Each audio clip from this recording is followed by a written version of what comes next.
I never thought I'd be the one telling this kind of story. You always hear about betrayal happening to someone else, in movies, in gossip, in stories that feel far away. But when it happens to you, it cuts deep in a way no one can really prepare you for. This is the story of how the woman I trusted most in this world, my own wife, turned away when I needed her the most, and how someone else, someone close, took advantage of that silence. It started like any regular evening. We'd been married for 6 years, and things weren't perfect, sure, but they were stable.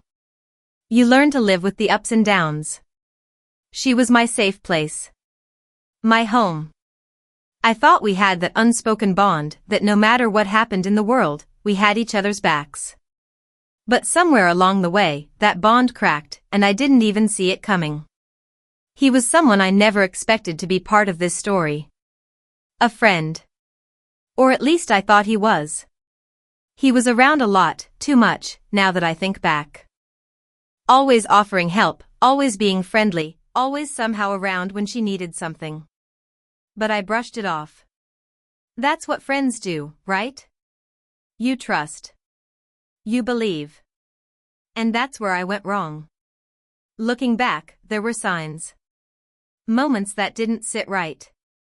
Glances that lasted a little too long. Quick conversations that ended when I walked into the room.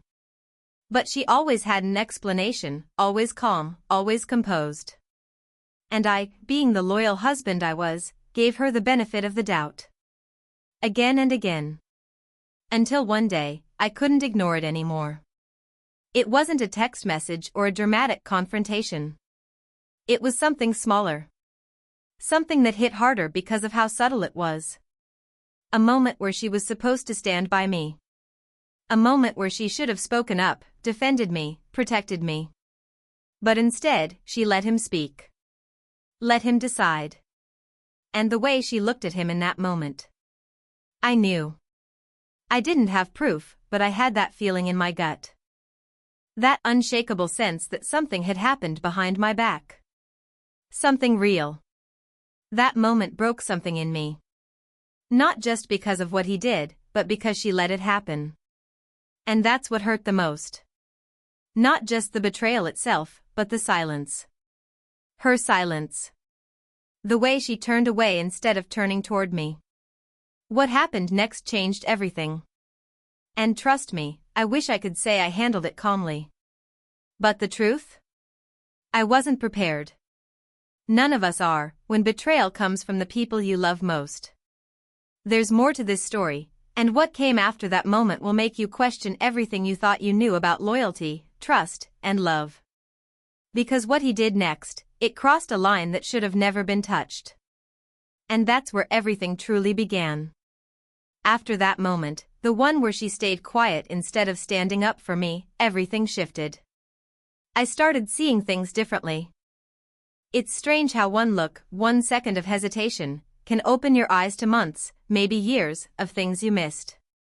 The worst part? I still loved her. I still woke up next to her, trying to believe that maybe I'd misunderstood. But deep down, something had already changed inside me. We had this group of friends we'd known since college. Tight-knit. Always getting together for birthdays, dinners, weekend getaways. And he, let's just call him Mark, was always there. He wasn't just my friend, he was someone I trusted. The kind of guy who remembered birthdays, who helped you move furniture without asking for anything in return. The kind of guy you never suspect until it's too late. Looking back, I wonder if the signs were always there, and I just didn't want to see them.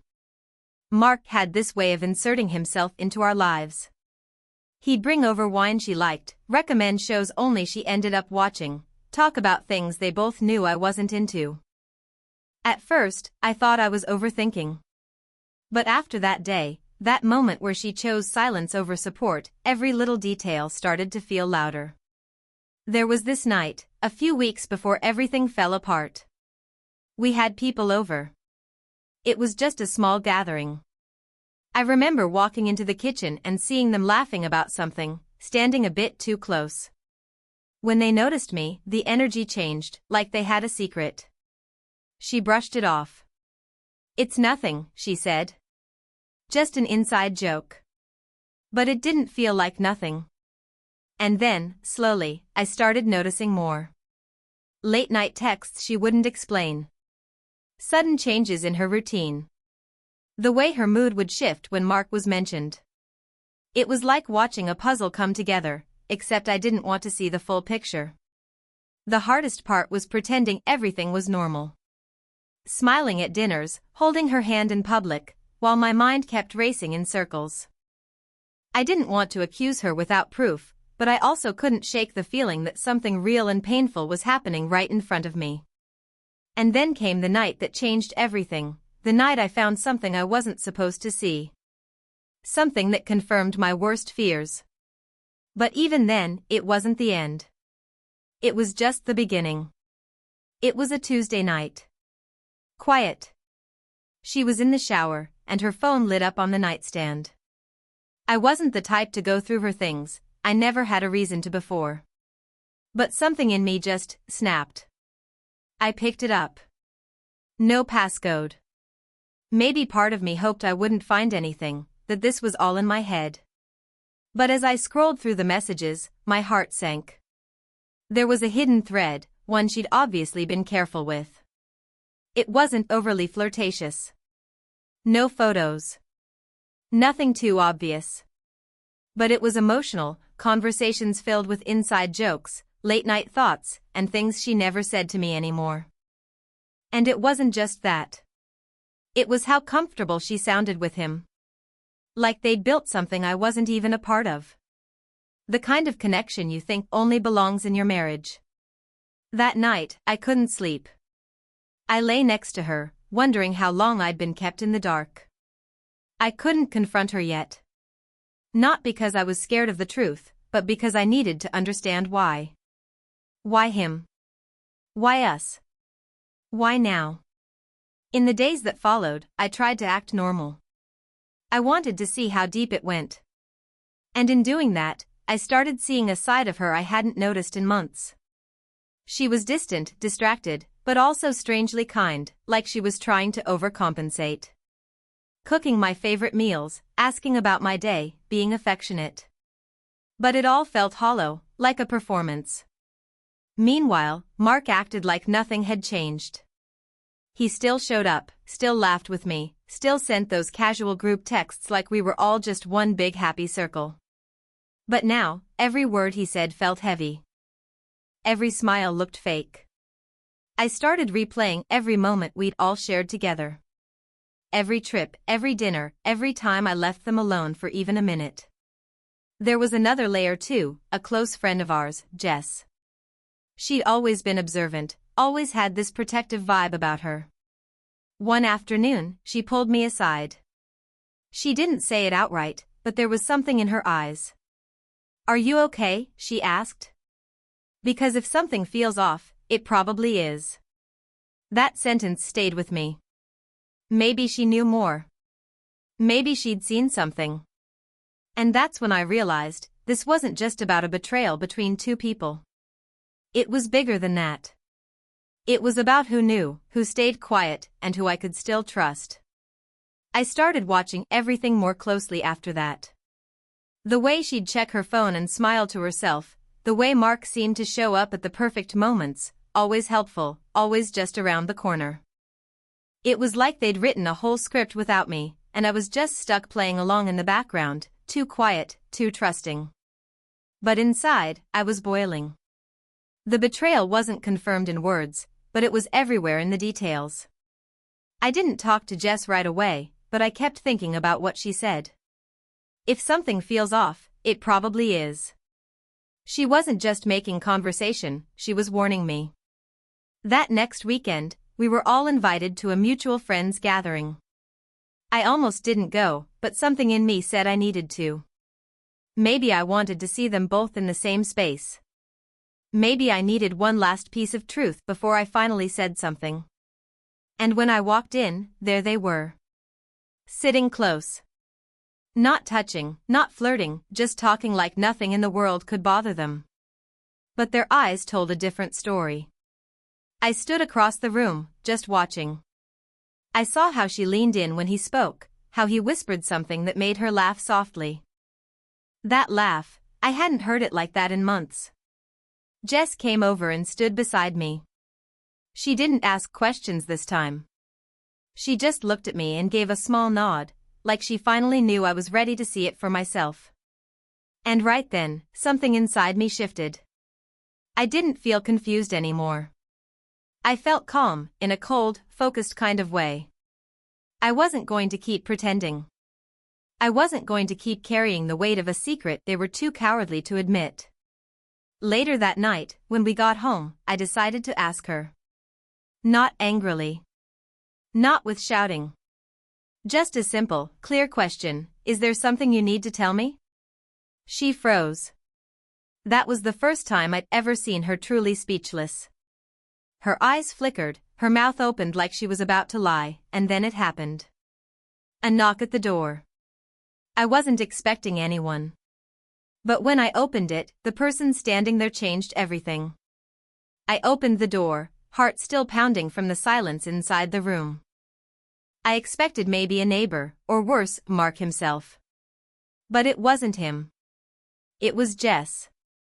And the look on her face told me something was wrong. Really wrong. She stepped inside without waiting for an invitation, her eyes landing straight on my wife, who was still standing frozen in the hallway. I was caught between two emotions, confusion and something sharper, more immediate. Jess didn't look angry. She looked tired. Like she'd been carrying something for too long and couldn't hold it anymore. I didn't want to get involved, Jess said, her voice low and steady. But this has gone too far. My wife didn't say a word. She sat down, her face pale, hands trembling just enough to notice. I looked between them, the room so quiet it felt like even the air was holding its breath. Jess looked at me. You deserve the truth, she said. All of it. For a second, I thought I already knew everything, that there was nothing left to be said. But then Jess pulled out her phone. She didn't explain. She just pressed play on a voice memo. What I heard next made my stomach turn. It was Mark. His voice. Recorded during a conversation I was clearly never meant to hear. He was talking to someone, Jess, I assumed, and he wasn't just confessing. He was bragging. About how he'd been manipulating things for months. About how he knew my wife was vulnerable and used it. About how he liked watching it all unfold. And then came the part that hit me hardest. He trusts me too much, Mark's voice said. That's the problem. He's so sure no one would ever stab him in the back, it makes it almost too easy. I felt the blood drain from my face. Jess stopped the recording. My wife buried her face in her hands, silent tears falling down her cheeks. I didn't say anything. I couldn't. Every piece of the puzzle had just snapped together, but instead of giving me clarity, it only made the betrayal deeper. This wasn't just infidelity. This was a setup. A calculated, selfish game. Jess shook her head. I warned her. I told her to stop. But he made her believe you didn't care anymore. That you'd already checked out. I turned to my wife. Is that true? She nodded slowly, barely able to meet my eyes. I was confused. He twisted everything. I didn't know how to get out. The room felt smaller, heavier. I couldn't tell if I was more hurt by her choices or by how long I'd been kept in the dark. But before I could say anything else, Jess spoke again. That's not all. I looked at her, waiting. There's something else you need to know about Mark, she said. Something that makes all of this even worse.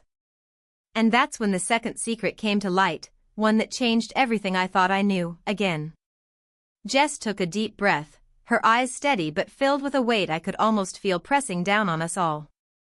Mark's not just messing with you, she said quietly.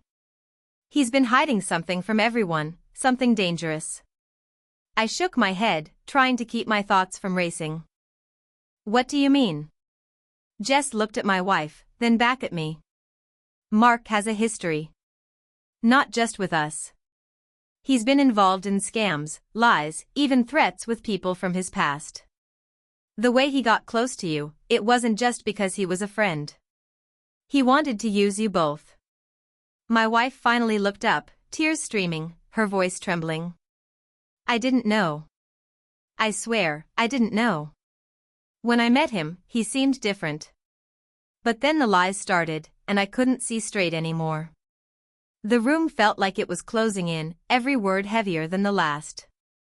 It wasn't just a story of infidelity anymore. It was a story about trust shattered in more ways than one, about deception that ran deeper than I ever imagined. Mark wasn't just a friend who crossed a line.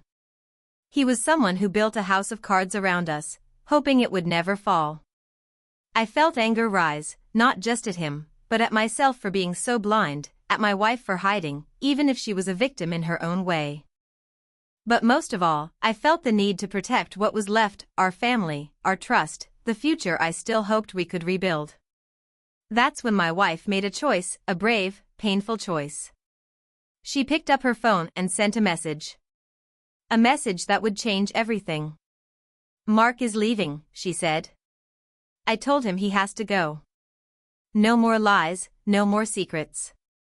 For the first time in weeks, I saw a flicker of the woman I married, the one who fought for us, even when the odds felt impossible.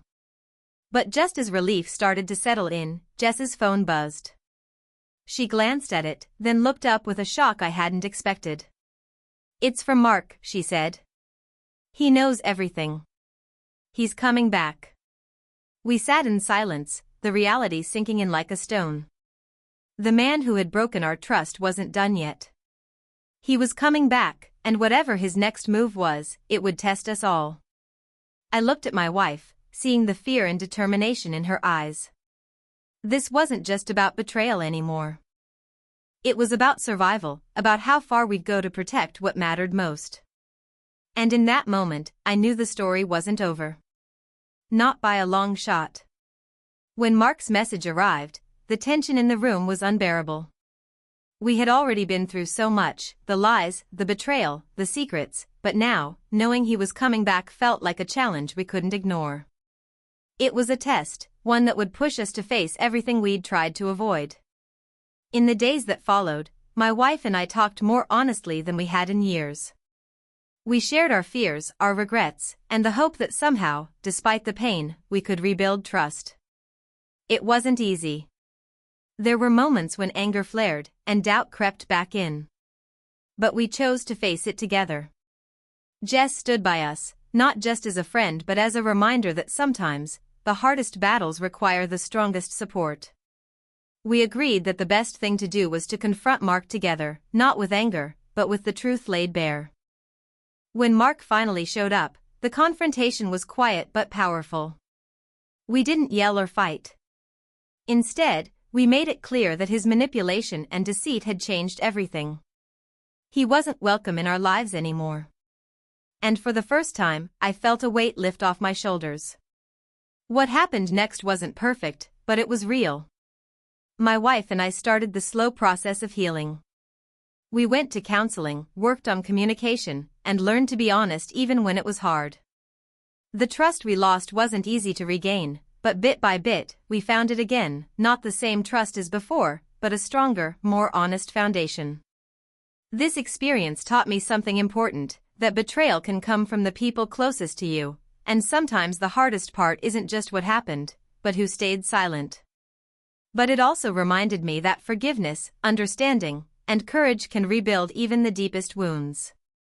If there's one takeaway from this story, it's that no relationship is perfect. We all face challenges, secrets, and moments that test our limits. But how we choose to face those moments, together or apart, defines everything. This true infidelity story is more than just about betrayal. It's about the complexity of trust, the power of truth, and the strength it takes to protect what matters most. And while our journey wasn't easy, it's a reminder that even in the darkest times, hope can still find a way. Thank you for listening to my story. If you've ever faced something similar, know you're not alone. And sometimes, the hardest stories bring the strongest lessons. 1.